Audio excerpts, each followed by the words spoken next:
Hello class 10th student. I have complete already what is the specific resistance and what are the factor affecting resistance. Means specific resistance its formula and how the length area of cross section affect the resistance, nature of material, temperature affect the resistance. Today our topic is means today I am going to solve a numericals. Question is resistance of a conductor of length L. ध्यान समझना, resistance of the conductor of length L. L length का एक हमारा conductor है. Resistance of the conductor of length L and area of cross section A is are.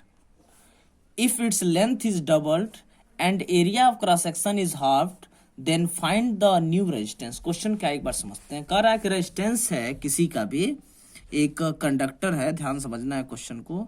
एक conductor है हमारा जिसकी लेंथ क्या है, एल है, एल लेंथ है. एरिया ऑफ क्रॉस सेक्शन क्या है, ए है, जिसका रेजिस्टेंस क्या है, आर है. कह रहा है कि if its length is doubled and area of cross section is half then find the new resistance. कह रहा है कि अगर इसके लेंथ को डबल कर दिया जाए, ठीक है, लेंथ डबल हो जाए and area of cross section half हो जाए तो न्यू रेजिस्टेंस क्या होगा. कैसे सॉल्व करेंगे, ये हमारा क्वेश्चन है. सबसे पहले कहो कि रो जो होगा ना, स्पेसिफिक जो रेजिस्टेंस होगा, रो होता है स्पेसिफिक रेजिस्टेंस. स्पेसिफिक रेजिस्टेंस ये क्या होता है, स्पेसिफिक रेजिस्टेंस कांस्टेंट होगा. क्या होगा, कांस्टेंट होगा. क्या होगा, ये कांस्टेंट होगा. स्पेसिफिक रेजिस्टेंस हो गया कांस्टेंट. तो सीधे सीधे आप सोल्यूशन पे आ जाओ कि कैसे हमको सॉल्व करना है. तो हम लोग ये देखेंगे कि जो रो की वैल्यू होगी या आर की जो वैल्यू होगी, यहां से आर की वैल्यू को हम लोग लिख लेंगे कि आर की वैल्यू कितनी हो रही है. रेजिस्टेंस है जो आर, जो हमारा रेजिस्टेंस है उसकी वैल्यू क्या है. तो जो आर की वैल्यू होगी वो क्या हो जाएगी, रो एल बाई ए. भाई लेंथ ए है, सॉरी लेंथ एल है, एरिया ए है, तो इक्वेशन नंबर ए हो गया 1. कह रहा है कि न्यू रेजिस्टेंस क्या होगा, तो न्यू रेजिस्टेंस मैंने मान लिया आर डैश होगा. कितना होगा, आर डैश होगा. रो तो चेंज हुआ नहीं है, रो तो वही रहेगा, चाहे आप मटेरियल सेम है तो रो सेम होगा. ये हमको याद रखना, उस दिन टॉपिक में भी मैंने बताया हुआ था. रो तो रो ही रहेगा. एल का जब क्या हो गया है, इट्स डबल्ड लिखा है, 2 गुना कर लो, 2l लिख दो. एरिया ऑफ क्रॉस सेक्शन क्या हो गया, हाफ हो गया, तो क्या हो जाएगा, ए बाई 2 हो जाएगा. अब हम लोग देखेंगे, सॉल्व कर देंगे. आर डैश की वैल्यू क्या हो जाएगी, रो इंटू 4l बाई ए हो जाएगा. अब देखो, अब यहां से आर डैश की वैल्यू क्या हो जाएगी, rho L by A into क्या लिख सकते हैं, 4. ध्यान से देखना, rho L by A into 4 लिख सकते हैं. और रो एल बाई ए की वैल्यू क्या है इक्वेशन 1 में, आर है. तो R dash is equal to 4r. जो न्यू रेजिस्टेंस हो गया वो इनिशियल रेजिस्टेंस से कितने टाइम्स हो गया, 4 टाइम्स हो गया. ये तो हमारा एक क्वेश्चन हो गया, हमने सॉल्व भी कर लिया. अब एक और क्वेश्चन है हमारे पास, इसको देखते हैं, ध्यान समझना. लिखा हुआ the resistance of the wire is 2r. कितना है, 2r. What will be its new resistance if it stretch to 3 times, THREE 3 times its original length. अब ध्यान समझना, इस तरह के क्वेश्चन बोर्ड में आ सकते हैं, और जो मैंने अभी कराया वो भी बोर्ड में आया हुआ क्वेश्चन है. तो कैसे इसको सॉल्व किया जाता है, कह देता है ना, if it stretch to 3 times. अगर इस टाइप के क्वेश्चन आ गए, if it stretch to 3 times, 2 times, 4 times, कुछ नहीं करना होता है. यहाँ पे आपको ये ध्यान में रखा जाता है कि जब आप स्ट्रेच करोगे, तो जब मान लो कि एक वायर था एल लेंथ का, पहले क्वेश्चन समझना होता है, सबसे मेन काम होता है हमारा. जब स्ट्रेच वर्ड यूज किया जाता है, याद रखना ये वर्ड बहुत इंपॉर्टेंट है. यहाँ पे स्ट्रेच्ड वर्ड जो है बहुत इंपॉर्टेंट.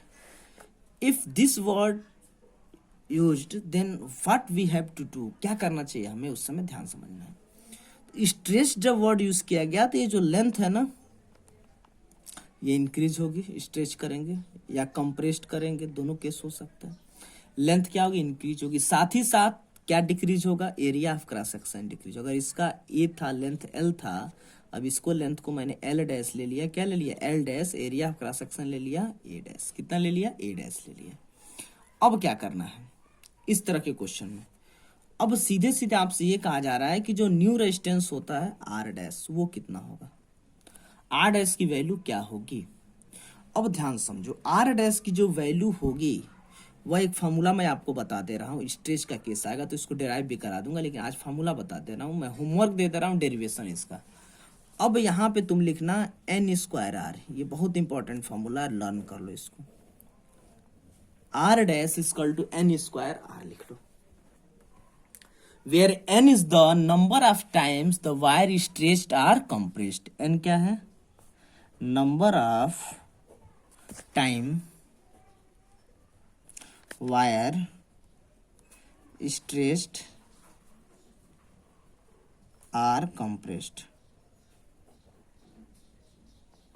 ये होगा कितने टाइम्स वायर स्ट्रेच हुआ या कंप्रेस्ड हुआ। अब हम लोग क्वेश्चन सॉल्व कर लेते हैं। ये फार्मूला बहुत इंपॉर्टेंट है, इसको तो एकदम लर्न कर लेना है। R dash equal to N square R, तब क्या हो जाएगा? आर डैश, न्यू रेजिस्टेंस हमने क्या मान लिया? Are dash. कितने टाइम्स हुआ है? 3 टाइम्स, तो इसको लिख लेंगे 3 स्क्वायर।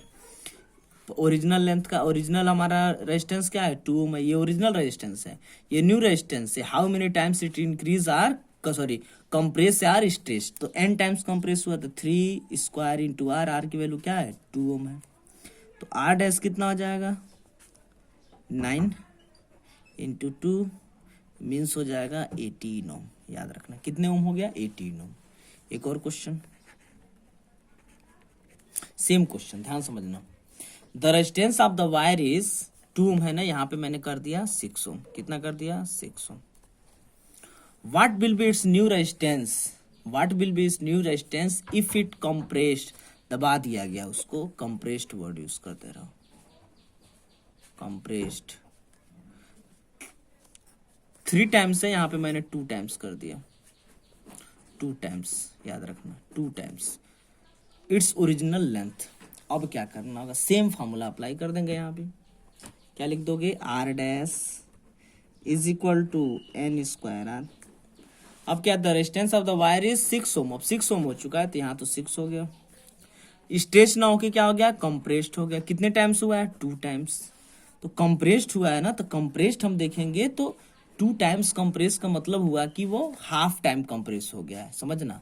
2 टाइम्स कंप्रेस नहीं होगा, इसको हाफ टाइम कर लेते हैं। हाफ टाइम कंप्रेस होता है, छोटा हुआ है ना, आधा हो गया, तो यहाँ कर लेंगे 1/2 का स्क्वायर। सॉरी मैंने बोल दिया था आपको कंप्रेस, एक्चुअली क्या होगा? कंप्रेस होगा तो हाफ टाइम हो जाएगा, आर डैश हो गया।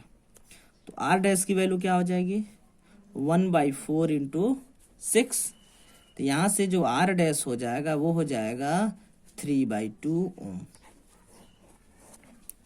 अब एक काम आपको करना है, एक होमवर्क में दे रहा हूँ। क्वेश्चन क्या है? ये तो फार्मूला प्रूफ करें, सिलेबस में आपके नहीं है, लेकिन जो चाहेगा उसको प्रूफ कर लेगा। कहोगे तो मैं करा भी दूंगा। अगर कमेंट में ज़्यादा लोग चाहेंगे कि सर फार्मूला प्रूफ करा दीजिए तो मैं करा दूंगा, ठीक है ना। अगर आप कमेंट करते हो कि सर फार्मूला प्रूफ करा दीजिए तो मैं करा दूंगा, नहीं तो कोई दिक्कत नहीं है, आपको समझ में आ जाना चाहिए। दूसरी बात, एक क्वेश्चन है, इस पर आप लोग कर लोगे, सेम क्वेश्चन याद रखना। अब क्या होगा? इनिशियल रेजिस्टेंस में वैल्यू बस बदल दे रहा हूँ। इनिशियल रेजिस्टेंस 6 ओम, और ये हो रहा है स्ट्रेच्ड, हो रहा है स्ट्रेच्ड 2 टाइम्स। दूसरा क्वेश्चन, इनिशियल रेजिस्टेंस, दूसरा क्वेश्चन, पहले क्वेश्चन में है, दूसरा क्वेश्चन, इनिशियल रेजिस्टेंस 3 ओम और स्ट्रेच्ड हो रहा है STRECT स्ट्रेच्ड 2 टाइम्स। अब देखो इस क्वेश्चन को ना कई स्टूडेंट लगा सकते हैं एल और ए मान के, एल ए का रेशियो निकाल के तमाम चीजें, लेकिन एक लाइन में आप इस फार्मूले से लगा सकते हो। तो ये 2 क्वेश्चन है, इसको सॉल्व कर लेना है। उसके बाद से नेक्स्ट वीडियो में हम लोग आगे पढ़ेंगे। अब एक क्वेश्चन और करा के मैं हीटिंग इफेक्ट स्टार्ट करने वाला हूँ, क्योंकि ये लगभग हमारा समाप्त हो चुका है। Okay, have a nice day. Notes भी बनाते रहे सभी लोग, कोई प्रॉब्लम हो तो लाइव क्लास में आप पूछ सकते हो।